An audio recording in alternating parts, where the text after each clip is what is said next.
Assalamualaikum warahmatullahi wabarakatuh. Selamat pagi dan salam sejahtera untuk kita semua. Materi kali ini membahas mengenai ketidakpastian dalam kecerdasan buatan, subtopik penalaran probabilitas. Mari kita mulai. Ketidakpastian atau uncertainty. Materi sebelumnya kita telah mempelajari representasi pengetahuan menggunakan logika proposisi dengan pasti yang berarti yakin dengan proposisi tersebut. Dengan representasi pengetahuan ini, kita dapat menulis jika A maka B, yang berarti jika A benar maka B benar. Tetapi pertimbangkan situasi di mana kita tidak yakin tentang apakah A benar atau tidak. Maka kita tidak dapat mengungkapkan pernyataan ini. Situasi ini disebut dengan ketidakpastian. Di dalam dunia nyata ini tidak ada segala sesuatu yang bersifat pasti. Pasti saya tamat 4 tahun, juga belum tentu. Pasti IPK saya tertinggi di semester ini, juga belum tentu. Pasti saya akan nikah dengan si A tahun ini, juga belum tentu. Pasti saya akan melamar anak Pak Lurah di bulan ini, juga belum tentu. Di dunia nyata, tidak semua masalah bisa dimodelkan secara lengkap dan konsisten. Kalau bisa kita memodelkan secara lengkap dan konsisten, maka kita bisa menebak secara pasti apa yang akan terjadi. Namun pada kenyataannya, banyak masalah di dunia nyata yang tidak bisa kita modelkan secara lengkap dan konsisten. Oleh sebab itu, kita memerlukan penalaran probabilitas.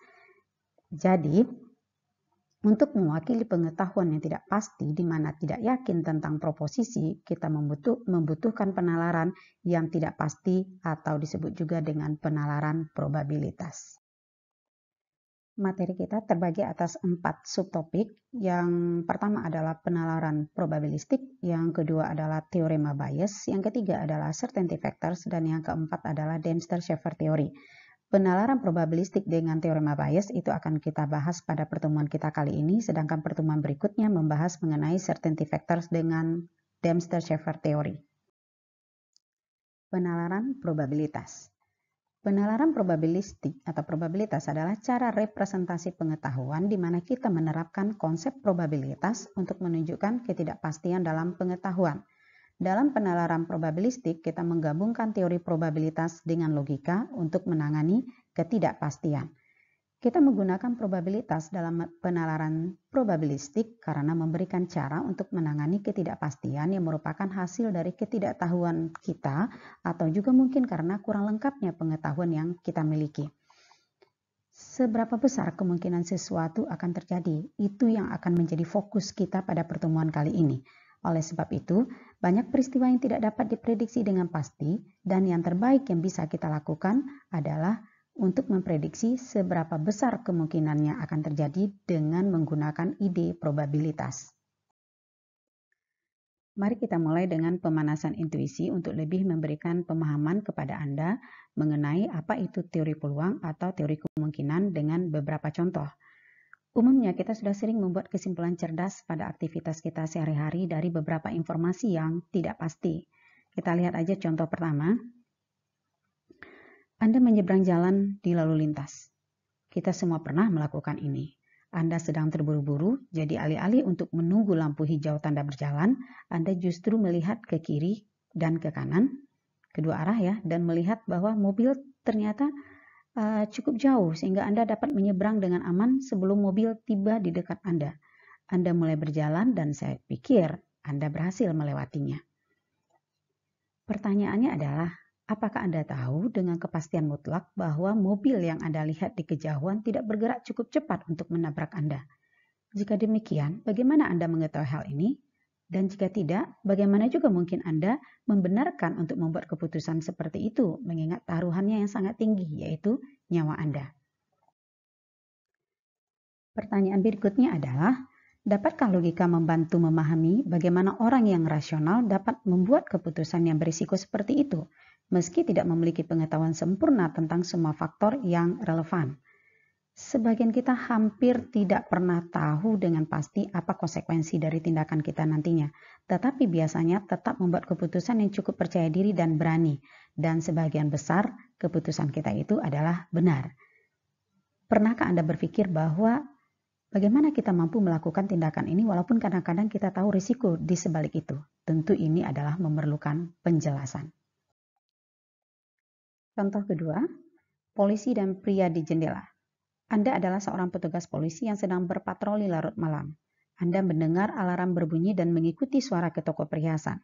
Ketika Anda tiba, Anda melihat jendela yang rusak dan seorang pria merangkak keluar dengan menggunakan pakaian hitam dan topeng, membawa karung yang ternyata penuh dengan perhiasan. Pertanyaan pertama adalah, apa yang bisa Anda simpulkan dari kejadian yang Anda alami barusan? Anggap Anda adalah polisi yang sedang berpatroli tersebut. Kemudian pertanyaan keduanya adalah, dapatkah Anda menemukan cara untuk membenarkan kesimpulan ini menggunakan logika tanpa berpura-pura memiliki pengetahuan tertentu yang sebenarnya tidak Anda miliki? Jadi maksudnya begini, apa yang Anda simpulkan dari kejadian itu? Misalkan Anda menyimpulkan bahwa pria itu ternyata adalah perampok misalkan. Nah, kalau seandainya Anda menyimpulkan bahwa pria tersebut adalah perampok, dapatkah Anda menemukan cara untuk membenarkan kesimpulan Anda ini? Apa dasarnya Anda mengatakan bahwa pria tersebut adalah perampok? Atau mungkin adalah ada alasan yang lainnya? Oke. Pertanyaan ketiganya adalah, pria itu mengatakan dia pemilik toko perhiasan tersebut dan baru saja kembali dari pesta kostum di mana dia berpakaian sebagai pencuri. Dia tidak bisa menemukan kuncinya ketika dia sampai di toko lalu memecahkan jendela untuk masuk. Pria ini kemudian menyadari dia lebih baik mengumpulkan isi toko dia yang berupa perhiasan tadi sehingga orang lain tidak merangkak masuk melalui jendela yang rusak tadi dan mengambil isi tokonya. Nah, apakah ini masuk akal? Kalau seandainya iya, mengapa? Dan kalau seandainya tidak, juga mengapa? Apa yang akan Anda, dalam hal ini polisi, lakukan pada titik ini? Nah, misalkan menginginkan logika yang akan menjelaskan bagaimana menjustifikasi keputusan rasional untuk menyeberang jalan tadi atau penilaian polisi tentang kejujuran pria di jendela tadi. Seperti apakah logika itu? Dengan kata lain, alat formal apa yang dibutuhkan untuk memahami inferensi rasional dan pengambilan keputusan rasional di atas ketidakpastian? Contoh ketiga, diagnosis medis 1. Misalkan mengamati seseorang batuk dan menganggap ada 3 kemungkinan. Pertama adalah orang tersebut menderita penyakit COVID-19 atau hipotesis 1. Kemudian kedua, menduga orang tersebut menderita penyakit paru-paru atau hipotesis yang kedua. Atau hipotesis yang ketiga adalah orang tersebut sakit perut atau mules. Nah, pertanyaan yang pertama adalah, manakah dari hipotesis ini yang paling masuk akal? Kalau seandainya Anda mengatakan hipotesis Anda adalah orang tersebut kemungkinan atau diduga menderita penyakit COVID-19 misalkan, maka ada pertanyaan yang kedua. Bisakah Anda menjelaskan dasar intuisi dari penilaian Anda ini? Atau yang pertanyaan yang ketiga, pertimbangkan teori sederhana berikut. Informasi direpresentasikan sebagai sekumpulan kemungkinan. Kesimpulan dari perolehan informasi dilanjutkan dengan menghilangkan kemungkinan yang tidak sesuai dengan bukti yang Anda miliki dan menarik kesimpulan yang mengikuti secara logis dari keadaan informasi yang diperbaharui. Misal, kemungkinan yang benar dalam setiap kemungkinan yang tersisa. Apa yang akan diprediksi oleh teori inferensi tentang status hipotesis 1 sampai hipotesis 3? Asumsi seperti apa yang perlu Anda tambahkan ke teori untuk mendapatkan hasil yang benar secara intuisi? Berikutnya adalah contoh keempat, warna rambut di Australia. Anda baru saja tiba di ibu kota negara yang jauh, Australia, yang Anda tidak tahu banyak tentangnya. Orang pertama yang Anda lihat memiliki rambut berwarna merah. Seberapa besar kemungkinan orang kedua yang Anda lihat memiliki rambut juga berwarna merah? Orang kedua, ketiga, dan keempat yang Anda lihat ternyata juga memiliki rambut berwarna merah. Pertanyaan selanjutnya, seberapa besar kemungkinan orang kelima juga akan memiliki rambut berwarna merah? Anda membuat catatan dari 84 orang yang Anda lihat di hari pertama Anda berada di Australia, ternyata 70 orang memiliki rambut berwarna merah. Jika Anda harus menebak angka, berapa proporsi warga Australia yang Anda katakan memiliki rambut berwarna merah? Dapatkah Anda memikirkan serangkaian proporsi untuk seluruh populasi yang mungkin masuk akal mengingat apa yang Anda amati? Mungkin Anda akan menebak dari 84 orang yang Anda lihat yang ternyata 70 orang memiliki rambut berwarna merah, maka Anda mengatakan 83% populasi penduduk yang ada di Australia kemungkinan memiliki rambut berwarna merah. Selanjutnya, Anda tinggal di ibu kota di sepanjang perjalanan Anda. Dari 1012 orang yang Anda lihat di sana, ternyata 923-nya memiliki rambut berwarna merah. Berapa proporsi orang Australia sekarang yang Anda kira memiliki rambut berwarna merah? Berapa kisaran proporsi yang dapat dipercaya yang mungkin masuk akal, berikan kemungkinan dari apa yang Anda amati. Ternyata sekarang setelah Anda tinggal di ibu kota di sepanjang perjalanan Anda, maka Anda melihat kenyataannya bahwa 923 orang dari total 1012 orang berambut berwarna merah. Maka keyakinan Anda sekarang meningkat dari sebelumnya tadi 83, sekarang meningkat menjadi 90, sekitaran 90% barangkali. Nah, ini Anda yakin karena apa? Karena dari data yang telah Anda amati. Oke. Andaikan sekembalinya Anda membaca bahwa warna rambut ternyata tidak konsisten di berbagai bahagian wilayah Australia. Yang kita tahu Australia itu terdiri atas beberapa negara bagian. Di beberapa bahagian kebanyakan orang memiliki rambut berwarna hitam. Di beberapa bahagian lagi sebagian besar memiliki rambut berwarna merah. Dan di beberapa bahagian sebagian besar lagi berwarna coklat. Nah, apakah Anda akan merevisi perkiraan Anda tadi tentang proporsi orang Australia yang memiliki rambut berwarna merah? Jika demikian, apa prediksi baru Anda? Dan jika tidak, apakah ada hal lain yang berubah tentang prediksi Anda tersebut? Melakukan ilmu pengetahuan membutuhkan kemampuan untuk mengatasi ketidakpastian. Ilmu pengetahuan secara umum membutuhkan prosedur yang baik untuk inferensi yang tidak pasti karena ingin merumuskan dan membenarkan teori-teori ilmiah walaupun data hampir selalu tidak lengkap. Di sini kita nanti akan mengenal istilah logika deduktif dengan logika induktif. Logika deduktif sangat bagus untuk menalar tentang hal-hal yang diketahui benar atau salah, tetapi tidak secara langsung berlaku untuk informasi yang sifatnya masih bersifat mungkin atau masuk akal. Untuk membentuk pengetahuan, perlu prosedur untuk menentukan kesimpulan yang diambil meskipun sementara dari data yang tidak lengkap dan bagaimana serta kapan menarik kesimpulan lama ketika mendapatkan fakta atau bukti baru. Untuk kasus seperti ini, maka logika induktif paling tepat untuk digunakan. Contoh keenam, angsa. Para peneliti mengamati sekelompok orang yang mengetahui dengan pasti bahwa pernyataan universal atau semua yang bergantung secara logis itu benar. Dalam filsafat modern awal di Eropa, pengetahuan yang dimiliki ketika itu adalah semua angsa berwarna putih, merupakan sebuah generalisasi universal yang kebenarannya ditegakkan dengan mengamati bahwa semua angsa di Eropa itu berwarna putih dan tidak ada satupun angsa di Eropa yang warnanya selain warna putih. Ini sebelum orang Eropa pergi ke Australia. Ketika mereka sampai di sana, mereka menemukan bahwa angsa di Australia berwarna hitam. Artinya apa? Artinya adalah kesimpulan sebelumnya yang sudah dibentuk oleh orang Eropa bahwa semua angsa itu berwarna putih menjadi gugur dengan ditemukannya fakta baru bahwa ternyata ada angsa yang berwarna hitam. Maka kesimpulan bahwa semua angsa berwarna putih menjadi gugur dengan adanya penemuan fakta baru. Ilmu kognitif, misalnya linguistik, psikologi, kecerdasan buatan, filsafat pikiran, dan epistemologi, memerlukan teori penalaran ketidakpastian karena mencoba memahami kecerdasan manusia.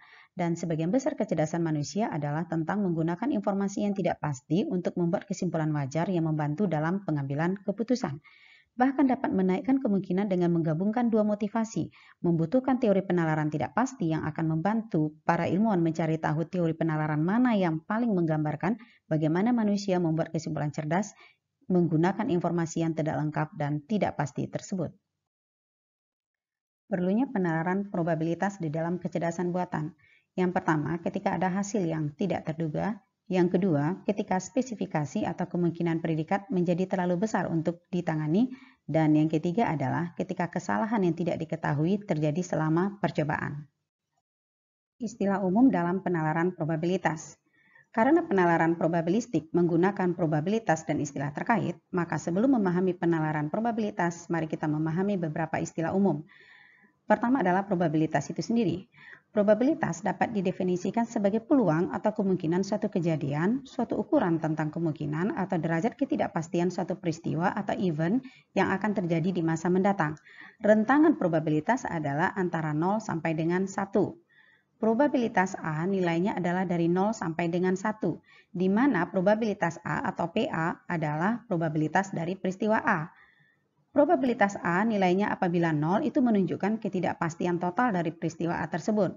Peristiwa A itu tidak mungkin terjadi atau keyakinan kita sangat rendah sekali atau 0 keyakinan kita, maka peristiwa itu tidak akan mungkin terjadi. Probabilitas A nilainya adalah 1, itu menunjukkan keyakinan kita penuh, menunjukkan kepastian total terhadap peristiwa A. Dalam artian lain adalah peristiwa A itu pasti terjadi. Probabilitas atau P negasi A itu adalah probabilitas suatu peristiwa yang tidak terjadi. Kemudian nilai daripada probabilitas negasi A ditambah dengan probabilitas A itu nilainya harus 1. Istilah umum dalam penalaran probabilistik selanjutnya adalah peristiwa. Peristiwa itu adalah setiap hasil yang mungkin dari suatu variabel. Kemudian ruang sampel merupakan kumpulan semua peristiwa yang mungkin. Selanjutnya adalah variabel acak. Variabel acak digunakan untuk mewakili peristiwa dan objek di dunia nyata. Probabilitas sebelumnya atau prior probability itu adalah probabilitas sebelumnya dari suatu peristiwa adalah probabilitas yang dihitung sebelum mengamati informasi baru. Kemudian posterior probability, probabilitas yang dihitung setelah semua bukti atau informasi telah diperhitungkan. Ini adalah kombinasi dari probabilitas sebelumnya dan informasi baru. Menghitung probabilitas atau peluang suatu kejadian menggunakan formula P A sama dengan N kecil A per N besar, di mana N kecil itu adalah banyaknya kejadian dan N besar itu adalah kejadian seluruhnya atau peristiwa yang mungkin terjadi. Kita bahas dulu yang pertama adalah probabilitas dua kejadian. Contoh misalkan adalah pelemparan uang koin. Di sini ada uang koin 1000. Kemungkinannya itu ada dua sisi ya, ada sisi uang angka 1000 dan sisi gambar adalah angklung.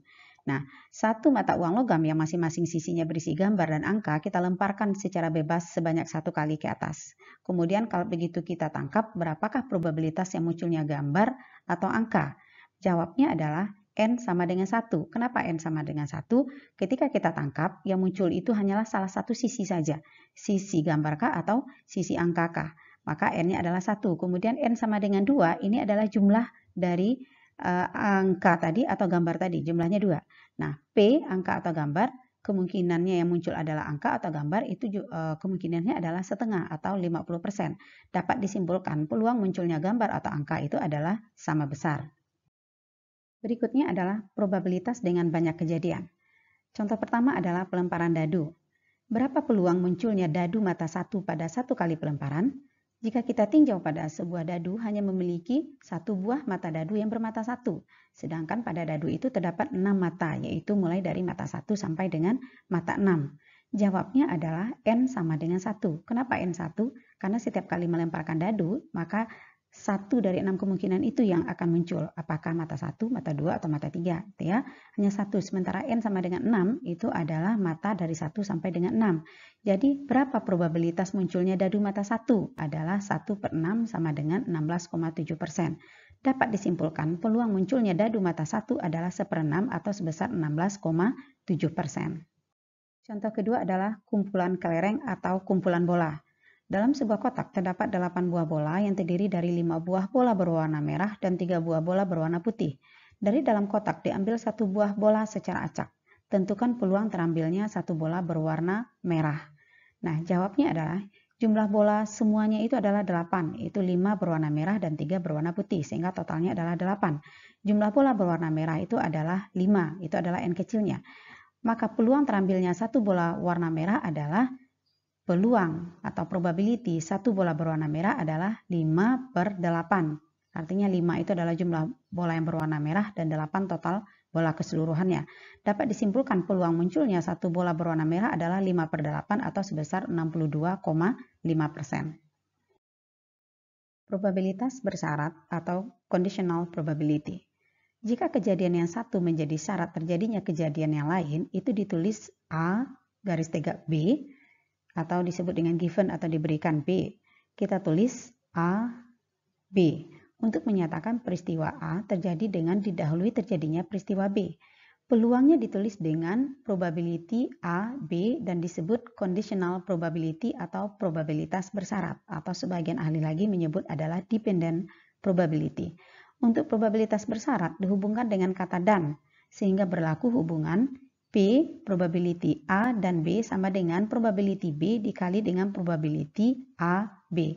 Peluangnya ditulis dengan probability A, B dan disebut dengan conditional probability atau probabilitas bersyarat. Contoh, sebuah kotak berisi 10 kelereng berwarna merah, 18 kelereng berwarna hijau, dan 22 kelereng berwarna kuning. Dan di dalam kotak kelereng diaduk-aduk. Dari dalam kotak diambil kelereng sebanyak 2 kali. Dan setiap kali pengambilan diambil sebuah kelereng. Kelereng yang telah diambil pertama itu tidak dimasukkan kembali ke dalam kotak. Nah, berapakah peluang kelereng berwarna hijau bila kelereng pada pengambilan pertama adalah kelereng yang berwarna merah? Jawabnya adalah, kita misalkan dulu misal E, itu adalah kelereng yang diambil pertama yang berwarna merah, dan F itu adalah kelereng yang diambil yang kali kedua yang berwarna hijau. Peristiwa-peristiwa E dan F itu tidak independen, artinya adalah mereka berkaitan. Pengambilan pertama, probability E dulu sama dengan 10, itu adalah jumlah kelereng berwarna merah, ya. E ini adalah kelereng yang diambil yang pertama berwarna merah, maka probability E yang berwarna merah itu adalah 10 dibagi dengan total semuanya, 10 tambah 18 tambah 22 sama dengan 10 per 50 sama dengan 0,2. Ini merupakan kelereng warna merah pada pengambilan pertama, ya. Ini merupakan peluang kelereng berwarna merah pada pengambilan pertama, yaitu sebesar 0,2. Sekarang pada pengambilan kedua itu tadi udah ada E atau yang berwarna merah, maka pada pengambilan kedua ditulis adalah probabilitas F dengan adanya kejadian sebelumnya E. Peluang kelereng pada pengambilan kedua yang berwarna hijau bila ada pengambilan pertama yang udah kita lakukan sebelumnya yang berwarna merah.